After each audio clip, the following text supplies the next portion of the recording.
નમસ્કાર, જય હિન્દ, જય ભારત. ગુજરાત 20 ન્યૂઝમાં આપ સૌનું સ્વાગત છે.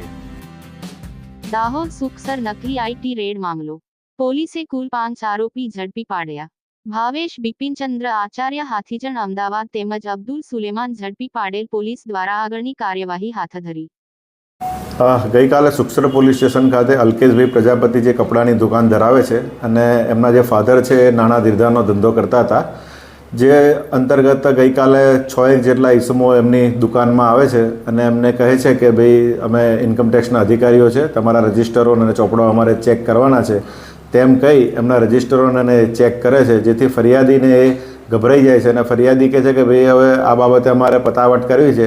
તેમ કહેતાં જે આ ઇન્કમટેક્સના જે અધિકારીઓ છે એમની પાસે પૈસાની માંગણી કરે છે અને એમની પાસેથી કુલ 2 લાખ રૂપિયા જેટલી માતબર રકમ લઈ જાય છે. ત્યારબાદ આ જે ફરિયાદી છે એમણે આ જે ઇન્કમટેક્સના અધિકારીઓ પાસે આઈ કાર્ડની એની માંગણી કરતા, પણ જે આ આરોપીઓ પાસે આવું કોઈપણ પ્રકારનું આઈ કાર્ડ ન હોવાથી એમને આ બાબતે શંકા જાય છે અને જે બાબતે પછી એ પોલીસ સ્ટેશન જાણ કરે છે.